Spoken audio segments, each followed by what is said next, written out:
Hello అందరికీ welcome back to our channel Sudha Ammu vlogs. So ఈ రోజు అయితే ఈ షార్ట్లో నేను క్విక్గా నా మార్నింగ్ బ్రేక్ఫాస్ట్ ఏంటనేది చూపించేస్తాను అనమాట. ఈ రోజు అయితే బ్రెడ్ ఆమ్లెట్ చేసుకుంటున్నామండి. చాలా మంది చాలా రకాలుగా చేసుకుంటారు. మేమైతే రెగ్యులర్గా ఎలా చేసుకుంటామో ఆ రెసిపీ మీకు చూపిస్తున్నాను. సో ఫస్ట్ అయితే ఒక బౌల్లో ఉల్లిపాయ ముక్కలు అలాగే పచ్చిమిర్చి ముక్కలు మన కారానికి తగ్గట్టు తీసుకోవాలి. తర్వాత అందులో కొద్దిగా పసుపు అండ్ అలాగే మన టేస్ట్కి సరిపడా సాల్ట్ కూడా వేసుకుని బాగా కలుపుకోవాలి. ఇప్పుడు మిక్స్ చేసుకున్న ఆనియన్స్ దాంట్లో ఎగ్స్ అయితే బీట్ చేసుకుని వేసుకోవాలి. మేమైతే ఒక 4 eggs తీసుకుంటున్నాము.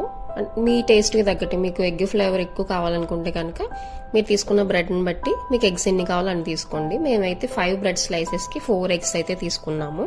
అండ్ ఇందులో ఈ ఆనియన్ పచ్చిమిర్చితో పాటు మీకు నచ్చినవన్నీ వేసుకోవచ్చండి. జీలకర్ర, టొమాటో, కొత్తిమీర ఇట్లా ఎలా కావాలంటే అట్లా వేసుకుని చేసుకోవచ్చు. బట్ మేమైతే కొంచెం పని ఉంది కాబట్టి ఫాస్ట్గా క్విక్గా చేసేసుకోవాలి, సింపుల్ రెసిపీ అని చెప్పి ఇట్లా చేసుకుంటున్నాము. మల్టిపుల్ టైప్స్లో చేసుకోవచ్చు అనమాట. సో ఇప్పుడు దీన్ని బాగా బీట్ చేసుకోవాలన్నమాట. కొంచెం ఫ్లఫీగా వస్తుంది బాగా బీట్ చేసుకుంటే.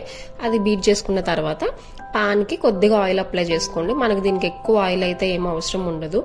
ఆయిల్ అప్లై చేసుకున్న తర్వాత ఈ బ్రెడ్ స్లైసెస్ ఉన్నాయి కదా, ఆ బ్రెడ్ స్లైసెస్ని మనం ముందుగా ఏదైతే బీట్ చేసి పెట్టుకున్నామో ఆ ఎగ్ దాంట్లో ఈ బ్రెడ్స్ని డిప్ చేసేసి మనం ఆయిల్ స్ప్రెడ్ చేసుకున్న పాన్ మీద వేసేయడమే.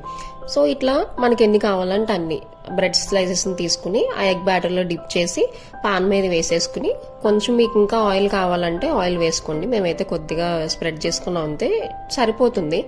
సో 2 సైడ్లు మంచిగా ఫ్రై అయ్యేలాగా ఫ్రై చేసుకోవాలి. అండ్ అలాగే పైన మీకు ఒకవేళ డిప్ సరిపోలేదు ఎగ్ డిప్ అనుకుంటే కనుక మళ్ళీ మీరు కొంచెం స్పూన్ తోటి పైన ఆ బ్రెడ్ పైన స్ప్రెడ్ చేసుకోవచ్చు.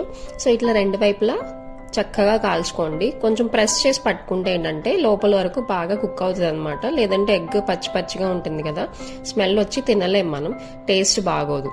సో మంచిగా రోస్ట్ చేసుకోండి, అంతే బ్రెడ్ ఆమ్లెట్ రెడీ. సో మీరు కూడా చక్కచక్క ఈ సింపుల్ రెసిపీని ట్రై చేసి ఎలా ఉందో కామెంట్ సెక్షన్లో కామెంట్ చేయండి. Thank you for watching.